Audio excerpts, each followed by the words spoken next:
Look who's here, everybody. Friend of the program, friend of mine. I like when you guys bring your show on the road. That's Yeah, cool. it's great. I like it. We were talking. You should do that every Monday and then hang with us, and That would be fun. We'll come join you on Mondays and Tuesdays. And Oh, Kurt, great idea. Is Roku listening? Roku, Hey, Roku Joe, you back great there? Kurt's idea that he just said? I'll come. I'll hold your pillow every week, and it'll be great.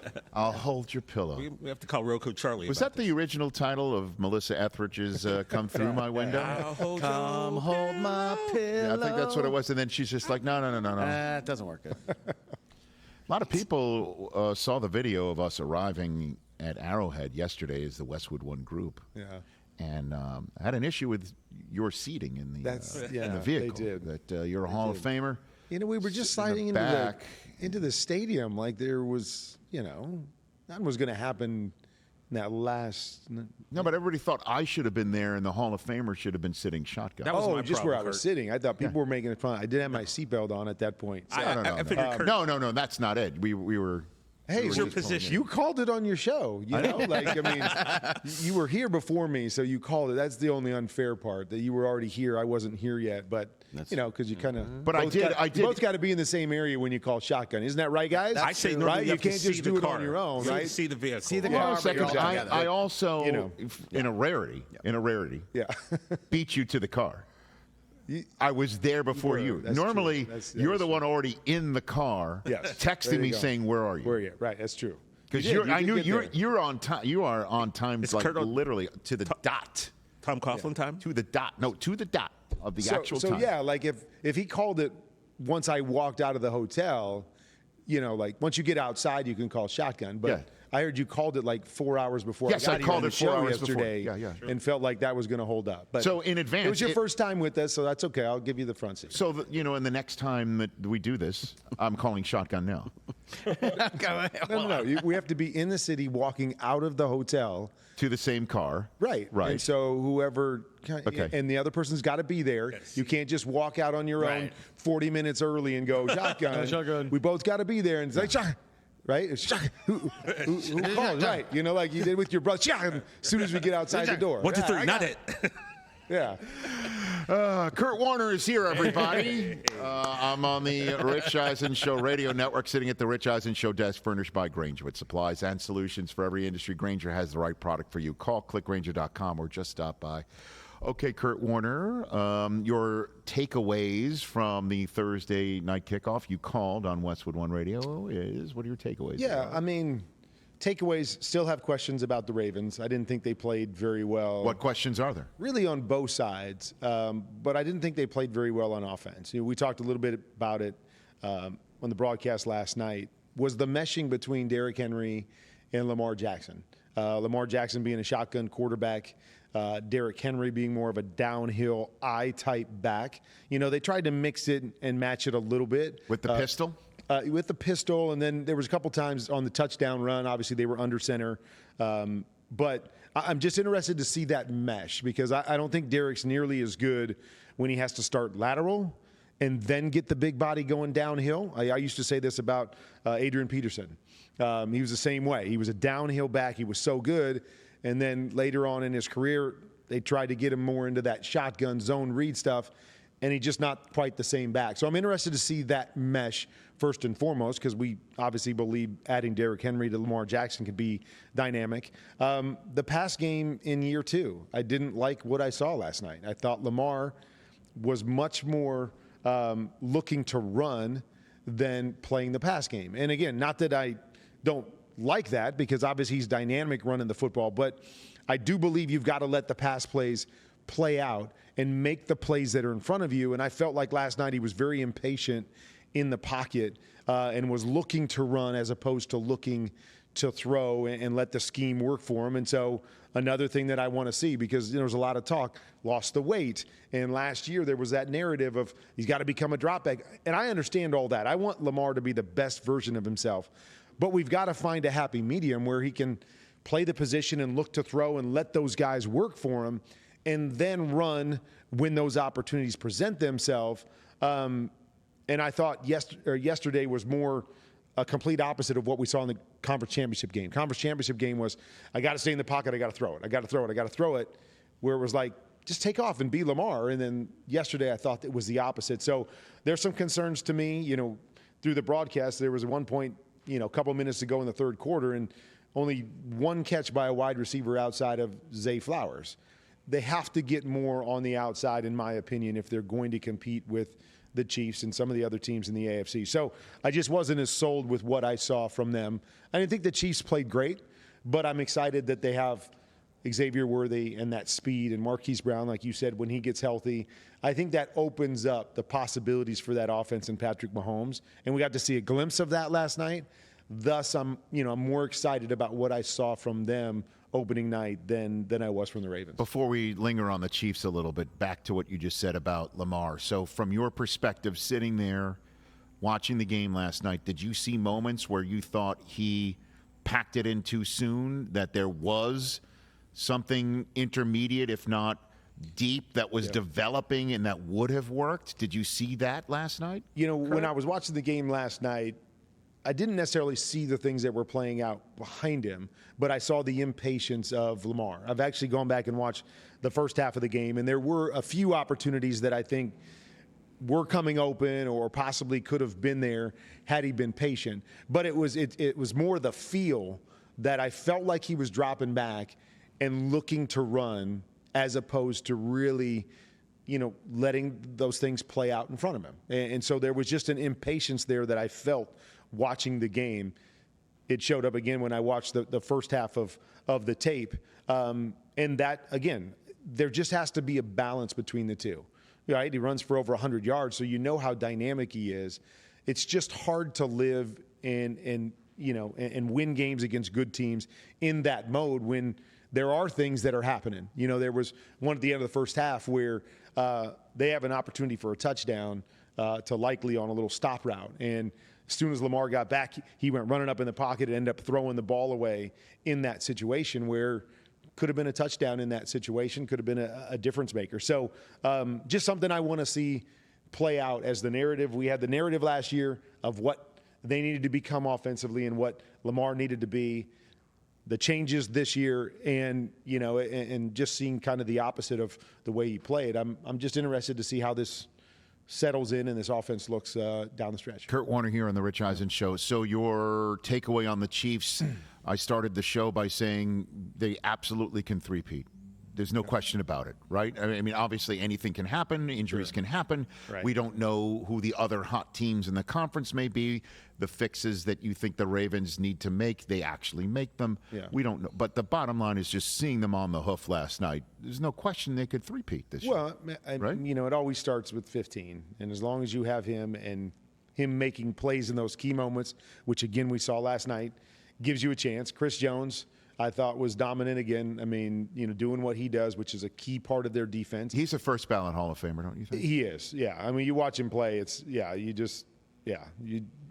you size the jacket and you go, okay, yeah, because he's just a difference maker when he's on the field. And there were even a number of times where they were trying to double team him, and he's just running around double teams and creating pressure. So he's back. I didn't think their defense looked quite as dominant as last year. So that's going to be a question moving forward. Is that because Snead is out and they might have to do other things? I think it's going to be a little bit different in how they have to play and their ability to really challenge people. But I just didn't feel like they were as stout as they were at the end of last year. And again, just like the Ravens, changes, so may take a little bit of time for them to mesh. But, I do like the idea of having an explosive player that you depend on, right? That it shows consistency. And, so last year they had, MVS there, who was a big playmaker, and he's got speed. But you never felt there was a consistency with him. Yeah. And so you could never build around him. He was more like, okay, you're the decoy guy that runs the deep play and, we'll throw it to you a couple times a game, but it's really about everybody else. And if they can get somebody, and again, I'm not going to say like Tyreek Hill because he's a difference maker, but somebody that they believe in and have that consistency and can build their offense around with that speed, I think that changes the dynamic of this offense. And so I'm excited because Xavier Worthy showed a couple things. Yeah.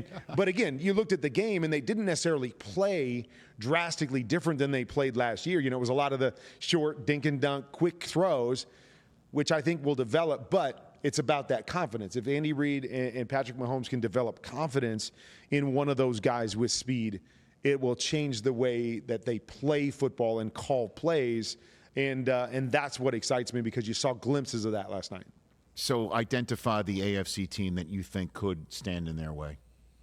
Well, I mean, on our show, I picked the Texans. To win it all, right? I did pick them to win it all. I don't know how much, that's kind of fun preseason stuff. But Right.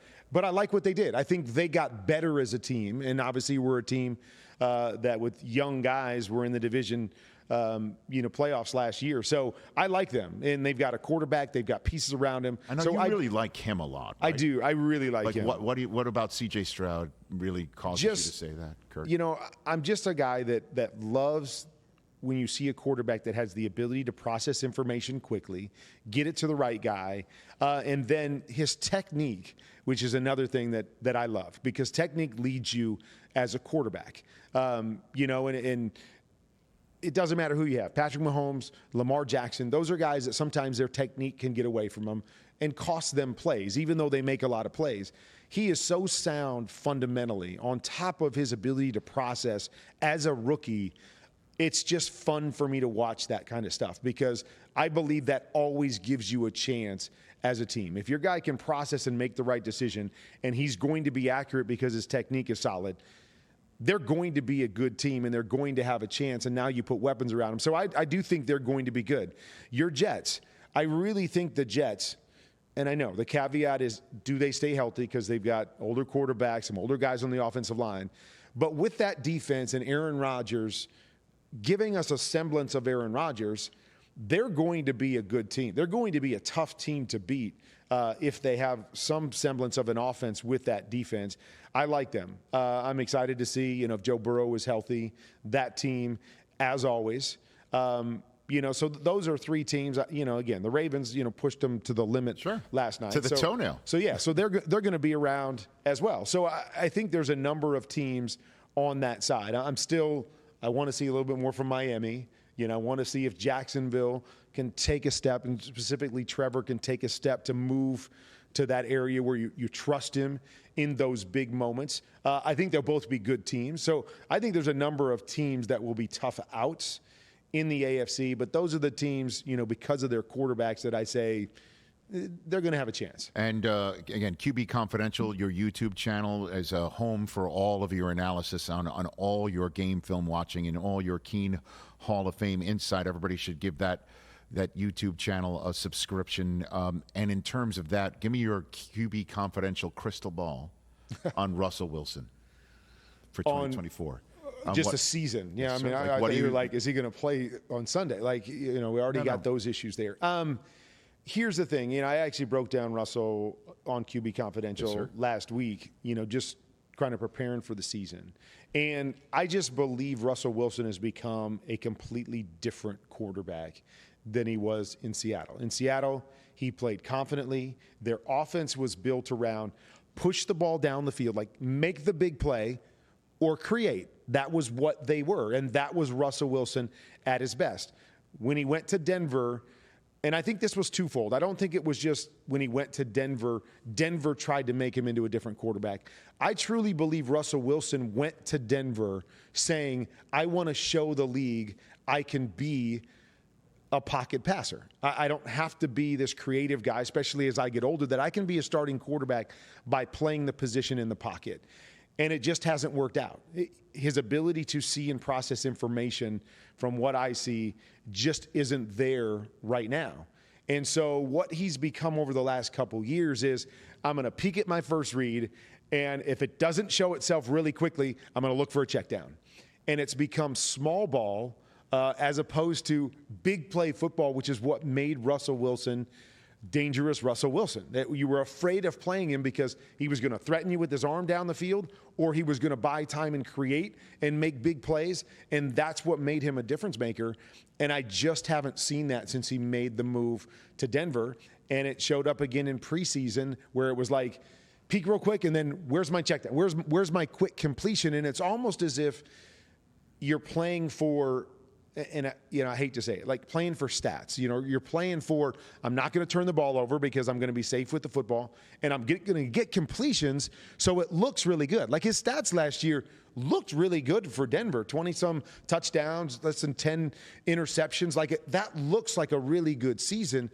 I just don't believe you can win in the National Football League not playing aggressive football. Like, I'm the opposite of most people. I don't care about interceptions. Like Josh Allen, I don't care that he throws interceptions because you're afraid to play that guy every time out because he's going to make more plays than he makes mistakes. Now, there'll be a game or two he loses because of interceptions. Is what it is. When I played, there was always a game or two every year. We lost because of my interceptions. But we won more games because it was like, I will attack you. You are going to be afraid of me. I am not going to be afraid to throw an interception. And it kept defenses on their heels. And I felt like that's how Russell Wilson used to play. And he doesn't play that way anymore. Almost like I got to hold on to my job so I just can't make mistakes. And that's not the best version of Russell Wilson. And so I'm hoping that he can turn that corner and get some of that aggressiveness back. I just haven't seen it in the last couple years. And, when you got a guy sitting behind you that is in a position to take your job, are you afraid to play that way? Because if you have one of those games, are you going to the bench? Where I believe the opposite. If you play the other way all year long, you're probably going to end up on the bench because you're not doing enough to help your team win, especially in the AFC with all of these loaded teams and really confident quarterbacks. Kurt Warner here on the Rich Eisen Show. That's why I ask you, because you're just so great at just breaking stuff down like that, Kurt. And again, QB Confidential. Everybody give that a subscription on YouTube. Before I let you go, the NFC. How do you suss that one out? Big game starts tonight in the NFC with the Eagles and Packers. I don't really know. I don't have the answer to that. I know we always want to. What's your projection in the preseason?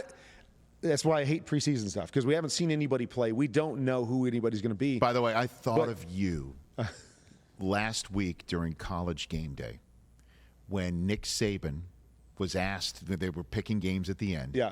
Did you see this moment with Nick? When Nick Saban, his first game, and before he makes his pick, he goes, "This is the first time I've ever had to pick anything without seeing any of the teams at all." And I thought of you because you say that all the time. Right. That's what he said. And he's like, "All right, I'll make a pick." And I'm like, "Welcome to TV." You know? No, and I understand it's TV, and I understand why we do it. But I always say week one of our picks shouldn't count because we don't know. Like half the players didn't even play in preseason, and you're telling me I'm supposed to know who's going to win. Right. But anyways. Yes. But it's the beautiful thing about the NFC for me because, we don't have the big names, especially the big name quarterbacks in the NFC that we have in the AFC. But at the same time, to me, it's a complete toss-up. When I look at the NFC, I'm like, I don't know. You talk about the Eagles. On paper, they got better. I mean, and not just because they were bad at the end of the last year, but I mean, the 10-1 team from last year got better in a lot of ways. So I'm excited about them. Who's not excited about Green Bay? I mean, they were so young last year and, they boat raced Dallas and had a chance to beat San Francisco. And you're like, my gosh, they're getting a year older and more mature. Why shouldn't they be really good? The Lions should have been in the Super Bowl a year ago. I mean, why couldn't they not win it? Still questions to me about, Dallas. Who will they be? The Rams that you talked about, sneaky good team. I mean, they were a good team last year. Could have beat the Lions, right? Lions could have been in the Super Bowl. Could have beat the Lions in the first. So there are a number of teams in the NFC that I'm excited to see what they are. If everything that I think going in holds true, I think we've got 5 or 6 teams in the NFC that could be in the Super Bowl, just like I say the same thing in the AFC. So that excites me. When we go into a season and you got to count it on 2 hands how many teams you think really have a shot, that makes it fun for us because now we get to see it play out and see who can separate themselves. And as I said on our previous show, which of these young quarterbacks or quarterbacks on the NFC separate themselves from the rest, because I think we have questions about a lot of them and who they can be, and can they punch their second ticket to the Super Bowl? Yeah, I mean, Purdy being one of them. You're seeing him. It's the Westwood One Monday night game where you and Kevin Harlan will be in the field against that of defense of the Jets. Right. Great test, yeah. That's going to be the next game that you call. And then, the Falcons improved themselves. Right. But your reservations about Dallas, let's finish up there. What are they? Well, I mean, I think the reservations are the reservations I've had with Dallas for a long time. Is they've had a number of years where they've had really good rosters, and rosters on paper that you say they should compete in the NFC. But their best players have never separated themselves in the big moments, right? This game now becomes more about your big play guys, your game-changing guys playing their best football in the big moments. And Dallas just hasn't done that. And, if we're going to point at the quarterback, Dak, as great as he's been in the regular season, hasn't elevated himself in the team in those biggest moments. So that's kind of where it starts, is that if you're going to bring back basically the same team, and I know they've made, a few changes here and there, but bring back basically the same team built around those same players, those guys have to step up in the biggest moments and show us they can be difference makers, because I don't know if they did enough going out. I mean, obviously they didn't do enough going out and saying, hey, we brought in these 3 players that elevate us ahead of the NFC. Pretty much the same team as last year. Now your big-time players have to elevate in those big-time moments against the best teams in the league, and that's my reservation, is we just haven't seen it over the last couple years. So I've refreshed my memory from the season preview show on Tuesday on NFL Network. The NFC team you threw your dart at the dartboard at for the Super Bowl was which one? The Eagles. The Eagles. Yeah, I picked the Eagles, right? Is that I think this year they have a chance to kind of pull back from I felt like last year their offense changed and more pressure was put on Jalen Hurts to be a passer than being built around the run game and the RPOs, which is what really led them the year before and at the beginning of last year. And so I really believe with Saquon Barkley, you guys talking about him a little earlier, his addition, I really believe they go back to saying our MO is running the football, letting Jalen deal the football in the RPO game, and then let the play action and the big plays to those guys on the outside come from that, as opposed to trying to be a dropback. I think they go back to playing that brand of football, and I believe that brand of football with the talent that they have is good enough to elevate them again and allow them to be competitive in the NFC. And so that's what I'm excited about. Great job last night. Great job Tuesday. It was good having you in the booth. It was fun. Look forward to Sunday on game day morning for too. Week 1. I can't wait to hear your picks. All right. Well, I got my picks. I got them. I don't know how confident, but I got them. They're already in? Most of them are already in. I still got some that I'm waffling. You guys talking about the Bears and the Titans. I think the Titans, again, quarterback. Yeah. I want to see more from Will. But around that, they got talent. They added some pieces on defense. So there's some games. The Rams-Lions, I mean, great game to start out. Jets-49ers, I mean, we got some great games Steelers, to Falcons, pick. whatever. Yeah, Yeah, absolutely. no, right. With some of the questions, sure. I got my top 5 intriguing matchups still to come. Thanks. Okay. And a safe flight home. All right, thanks, Best buddy. to Brenda, sir. The rest of your family. Appreciate The great it. Kurt Warner right here on The Rich Eisen Show. Catch The Rich Eisen Show every single day on the Roku channel, 12 to 3 Eastern, for free.